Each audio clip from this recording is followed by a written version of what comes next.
kemungkinan dia berbenturan dengan yang bisa terbang juga di udara, yaitu burung atau sejenisnya. Kemarin saya menyuruh anak-anak sebagai tim pencari di mana lokasi Hubsan Zino Pro Plus saya itu lepas baling-baling. Bertemu sama anak-anak. Propeller baling-baling, sebelah propeller baling-baling yang lepas ketika itu. Saya dapatkan, ini dia, ya. Saya dapatkan ini. Ya. Nah, akhirnya baling-baling ini atau lewat baling-baling ini terjawab sudah, ya. Terjawab sudah apa kira-kira yang terjadi dengan drone saya. Ya. Drone-nya kan jelas ketemu, ya. Baling-balingnya nggak ketemu kemarin. Jadi saya masih ada penasaran juga. Akhirnya saya lihat, dapatkan baling-balingnya seperti ini. Mari kita lihat yang baling-balingnya. Ini dia. Ternyata di ini baling-balingnya, ya, ada rusak ujungnya. Jadi ini dia, ya. Di baling-baling ada rusak. Kelihatan nggak ya? Ini dia, yang ini.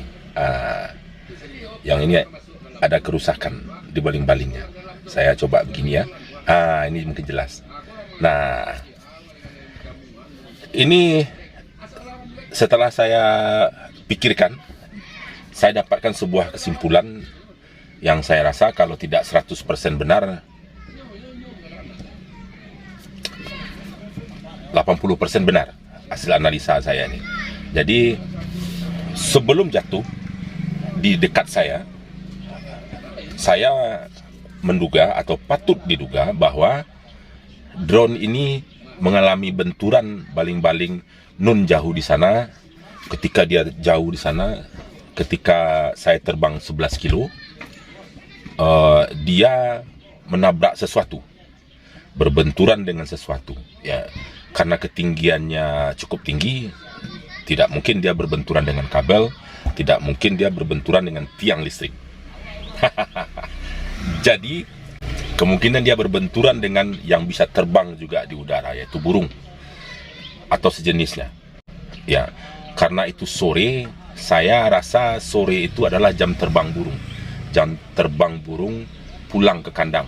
Jam 6 sore itu adalah jam terbang burung pulang ke kandangnya.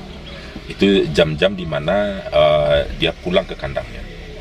Jadi mungkin itu yang terjadi.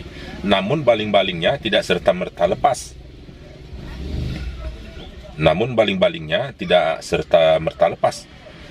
Jadi lepasnya ketika sudah mendekati landing pad, ke landing area.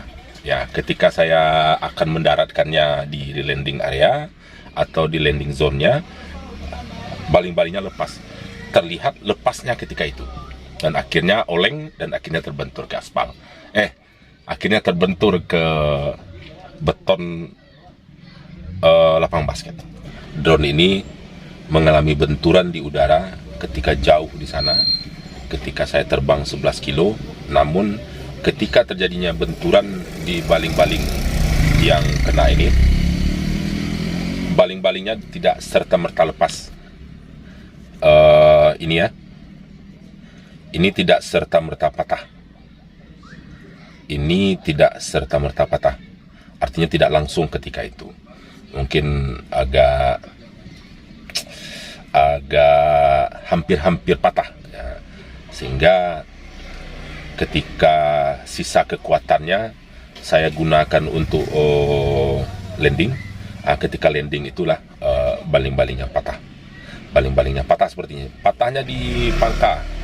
Kalau orang Minang bilang di pangka, artinya di ujung, di pangkalnya.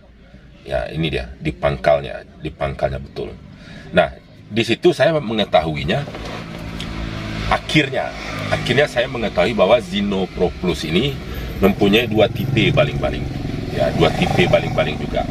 Nah, baling-baling punya saya ini yang tidak pakai semacam roller besi, lingkaran besi ada di sini. Ada yang pakai lingkaran besi yang berfungsi sebagai kalau di motor atau di roda motor, roda mobil seperti kelahar, seher atau seperti kelahar. Kalau di motor ya, yang adanya kacang-kacang seperti itu. Tapi ini tidak kacang-kacang, seperti logam besi bulat. Kemudian ada di sini dia baru pakai pin untuk nancep ke motor. Nah, ada yang tidak pakai itu. Nah, yang punya saya ini yang tidak pakai itu, yang tidak pakai bulatan besi itu. Ya, yang satu lagi yang pakai bulatan besi, yang lainnya yang tidak pakai bulatan besi. Nah, saya berpikir yang lebih kuat itu saya rasa yang pakai bulatan besi. Yang pakai bulatan besi karena energi geseknya tidak main dia langsung ke ini.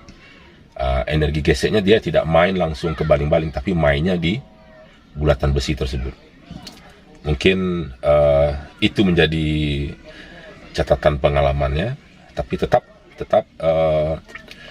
walaupun Zino Pro Plusnya jatuh, saya tetap nyari Zino Pro Plus. Alhamdulillah dapat dari Mas Jelani ya. Saya dikirimi sama Mas Jelani dan alhamdulillah unitnya cukup bagus, malah di dalam rumah bisa nancap 5 GPS-nya. Unit lama saya tidak bisa nancap 5, harus dibawa keluar. Walaupun saya berpikir unit saya itu sudah yang paling cepat untuk mendapatkan GPS-nya dibanding drone yang ada di kantor. Ya, rekan-rekan kantor tidak bisa terbang di daerah-daerah tertentu pakai GPS. Saya malah bisa terbang di daerah tersebut dengan pakai GPS. Malah baru buka dapat GPS 7.